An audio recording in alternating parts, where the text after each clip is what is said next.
मेरा नाम नीरज कुमार झा है और आज मैं आपके लिए लाया हूँ आपका कॉन्सेप्ट ऑफ लैंडफॉर्म्स जो था, जिसमें तीन सबसे इम्पॉर्टेंट थ्योरीज हैं आपका, डेविस के, पैंक्स के और एलसी किंग के। तो आज हम लोग डेविस के बारे में सब कुछ पढ़ लेते हैं। इसमें आप समझिए कि देखिए लैंडस्केप मतलब कि लैंड फॉर्म्स बताते हैं, फिर डेविस का देखिए बहुत सारा मतलब कि इसमें अलग अलग तरह से पूछा गया है। पिछले साल पेनी प्लेन पर मतलब कि पूछा गया था, मैं बता दे रहा हूँ, लेकिन अब पेनी प्लेन जब कि पूछ चुका है तो आप समझो कि डेविस का थ्योरी भी नहीं आ रहा है। अब नेक्स्ट मतलब इस साल जो है सो आपका पैंक्स और एलसी किंग बहुत इंपॉर्टेंट हो जाता है। तो डेविस का लेकिन पढ़ लेते हैं। देखिए डेविस का जो है वो व्यू था लैंडफॉर्म में कि ये जो है सो आपका तीन प्रोसेस से होकर मतलब कि तीन चीज़ों से होकर के कोई भी लैंडफॉर्म का निर्माण होता है। इन्होंने ऐसा कहा जिसमें स्ट्रक्चर, प्रोसेस और स्टेजेस होते हैं। तो इसको हम लोग कहते थे डेविशन मतलब कि ट्रायो, डेविशन ट्रायो। ठीक है, मतलब तीनों को जब साथ में मतलब तीनों प्रोसेस होते हैं तो उसको ट्रायो कहते हैं हम लोग, स्ट्रक्चर, प्रोसेस और स्टेज। ठीक है, ये मतलब होता है आपका डेविशन ट्रायो। अब इसमें समझते हैं सबसे पहले कि स्ट्रक्चर के बारे में क्या कहा था। तो लिथोलॉजी, लिथोलॉजी तो आपको वर्ड समझ में आ ही गया होगा, याद होगा। मोनोलिथिक, ये सब हिस्ट्री में पढ़ते थे हम लोग, मोनोलिथिक, नियोलिथिक, ये सब पढ़ते थे ना। तो लिथिक में क्या होता था, पत्थर, रॉक्स, स्टोन। तो इस टाइप का आपका लिथोलॉजी जो है सो आपका रॉक्स के बारे में है। इसका कहने का मतलब है कि आपका मतलब जो क्रस्ट पे रॉक्स प्रेजेंट है उनके बारे में ये है।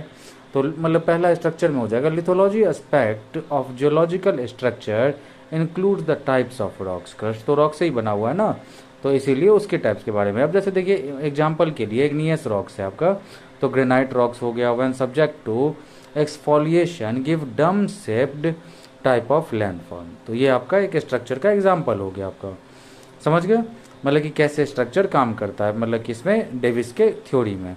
अरेंजमेंट ऑफ रॉक्स जो है सो आपका वो भी एक इंपॉर्टेंट चीज़ है आपका। स्ट्रक्चर जो है सो उसको भी मैंने तीन पार्ट में बांटा था। एक आपका लिथोलॉजी जो अभी हमने पढ़ा, इग्नियस रॉक्स वाला, ग्रेनाइट वाला, और दूसरा भी पढ़ रहे हैं हम लोग स्ट्रक्चर में ही दूसरा प्रोसेस है अरेंजमेंट ऑफ रॉक्स आपका।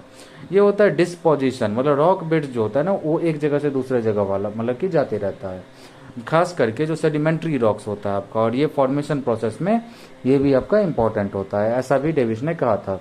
एग्जाम्पल के लिए जैसे आपका फोल्डेड स्ट्रक्चर है ना आपका, उसमें आपका एंटीक्लाइनल और सेंक्लाइनल होता ही रहता है। तीसरा जो सबसे इंपॉर्टेंट पार्ट है आपका रॉक कैरेक्टरिस्टिक्स। रॉक कैरेक्टरिस्टिक्स क्या होता है आपका कि केमिकल और मैकेनिकल कंपोजिशन ऑफ रॉक्स जो है उसके लिए काम करता है। जैसे एग्जांपल के लिए कास्ट लैंडफॉर्म्स आपका, ठीक है, मतलब कि केमिकल और मैकेनिकल कंपोजिशन ऑफ रॉक्स जो है सो वो भी किसी लैंडफॉर्म के लिए रिस्पॉन्सिबल होता है। तो ये था हमारा स्ट्रक्चर। अब प्रोसेस क्या होता है उसको समझिए। तो प्रोसेस होता है आपका कि जो मतलब कि ये अंदरूनी जो दो फोर्स आपका काम करते हैं उसको हम लोग प्रोसेस में कहते हैं। ये दोनों फोर्स ही रिस्पॉन्सिबल होते हैं लैंडफॉर्म बनाने के लिए। अब एक्सोजेनेटिक और एंडोजेनेटिक के नाम में थोड़ा सा आपका कंफ्यूज होते हैं ज़्यादातर लोग। एक्सोजेनेटिक को लोग ऐसा समझते हैं कि जो मतलब कि अर्थ के अंदर से बाहर की तरफ निकल रहा है या बाहर की तरफ से अंदर की तरफ लग रहा है, ठीक है। तो ये सब नहीं, अर्थ के सरफेस पे जो फोर्स आ रहा है, जनरेट हो रहा है, उसको एक्सोजेनेटिक कहते हैं। और अर्थ के अंदर से जो फोर्स आपका रिलीज हो रहा है उसको एंडोजेनेटिक कहते हैं, ठीक है। अब जैसे इसका मतलब ये दोनों रिस्पॉन्सिबल होते हैं आपका प्रोसेस ऑफ लैंडफॉर्म्स में, ठीक है। इसका एग्जांपल है डिपोजिशन ऑफ विंड सेडिमेंट्स, ठीक है। अब देखिए स्टेजेस, मतलब डेविस के अकॉर्डिंग जो है सो आपका कोई भी लैंडफॉर्म जो है सो तीन स्टेजेस से पास होते हैं, ठीक है। उसका पहला स्टेज होता है आपका यूथफुल, यूथफुल स्टेज, अभी हम लोग बहुत डिटेल में पढ़ेंगे इसको, यूथफुल स्टेज। उसके बाद आपका होता है मैच्योर स्टेज और तीसरा होता है आपका ओल्ड स्टेज, ठीक है। तो ये था हमारा डेविसेस व्यू ऑन लैंडफॉर्म। अभी हम लोग अब इसको पूरा डिटेल में पढ़ते हैं, ठीक है। तो अब हम लोग इसको एक्सप्लेन कर लेते हैं यूथफुल स्टेज में क्या होता है। मतलब इसमें वो समझिए कि यूथफुल स्टेज में according to Davis endogenetic forces results in the increase in absolute relief. Absolute relief को अगर आपको समझना है मतलब टोटल हाइट जो होता है ना आपका, उसके बारे में बात कर रहे हैं। आप साइड वाले फिगर को देखिए, उसमें जो ए बी सी आपका एक मतलब बॉक्स टाइप का बना है, उसमें देखिए ए से सी तक की हाइट जो है ना वो एब्सोल्यूट रिलीफ है आपका, ठीक है। आगे हम अभी रिलीफ को अभी इसी टॉपिक के बाद जो है सो आपका खत्म करने वाले हैं, तो आपको और ज़्यादा अच्छे से समझ में आ जाएगा, ठीक है। फिर ऐसे समझिए कि दैट इज, अब नेक्स्ट में लिखिएगा मतलब एब्सोल्यूट रिलीफ के बाद कि elevation of summit from the sea level, once endogenetic force get over, then exogenetic forces became dominant and leading to the increase in relative relief, ठीक है। ऐसे समझिए कि एंडोजेनेटिक फोर्सेज जो है सो आपका वो लगातार एब्सोल्यूट रिलीफ की हाइट को बढ़ाते रहता है, मतलब कि, और ये जो आपका एलिवेशन है ना वो आपका सी लेवल से हम लोग काउंट कर रहे हैं। एक बार जब एंडोजेनेटिक फोर्स पूरी तरह से उस पर अप्लाइज हो जाता है तो उस पर एक्सोजेनेटिक फोर्स डोमिनेंट कर जाता है, ठीक है।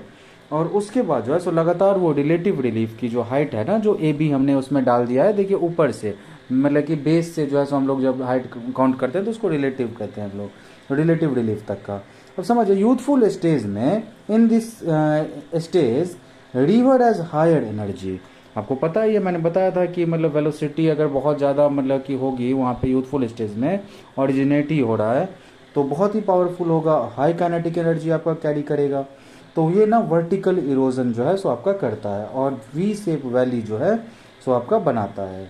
ये लगभग में कन्वेक्स मतलब ऐसा समझिए कन्वेक्स स्लोप जो होता है ना उस तरह का दिखेगा ये यूथफुल स्टेज में, ठीक है। तो देखिए डेविस का जो व्यू है लैंडफॉर्म में, इसमें आपका पूरा इतना जो मैंने आपको अभी लिखा है स्ट्रक्चर को 3 पार्ट में बांटने के बाद रॉ प्रोसेस लिख दिया, फिर स्टेजेस, उस स्टेजेस में अभी हमने यूथफुल स्टेज को पढ़ लिया।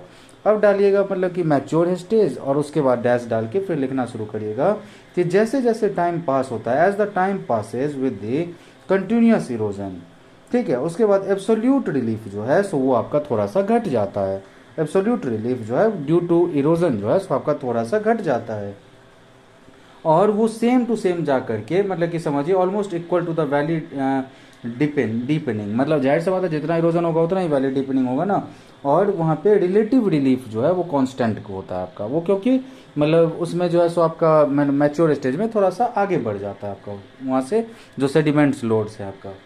अब लेटर फेज जो है सो उसमें आपका क्या होता है आपका कि जो मैच्योर स्टेज है एब्सोल्यूट रिलीफ और जो आपका रिलेटिव रिलीफ है वो दोनों धीरे धीरे क्या करता है आपका डिक्रीज करता है। तो इसी में आपको पता ही है रिवर में जो है सो रिवर के थ्रू में मतलब कि मेंडरिंग वेंडरिंग सब ये सब चलते रहता है। अब इसमें समझिए कि ये जो है सो कन्वेक्स शेप जो था आपका यूथफुल स्टेज का, वो अब किस में चेंज होता है आपका कनकेव शेप्ड हो जाता है आपका, ठीक है, मैच्योर स्टेज में। इसमें आपका यू शेप जो है सो वैली यू शेप आप ना मतलब कि फोटो सब भी देख सकते हो आपका मतलब कि यूट्यूब सब पे या कहीं पे आपका नेट पे सर्च करके यूसेफ वैली कहाँ पे मतलब कि किस तरह का होता है तो आपको दिख जाएगा कि माउंटेन में देखिएगा कि यूसेफ वैली टाइप का मतलब कि बना दिया गया है। And along with depositional landforms because carry capacity is reduced, है ना, मेंडरिंग इसी में होता है आपका। अब तीसरा होता है आपका ओल्ड स्टेज, ठीक है।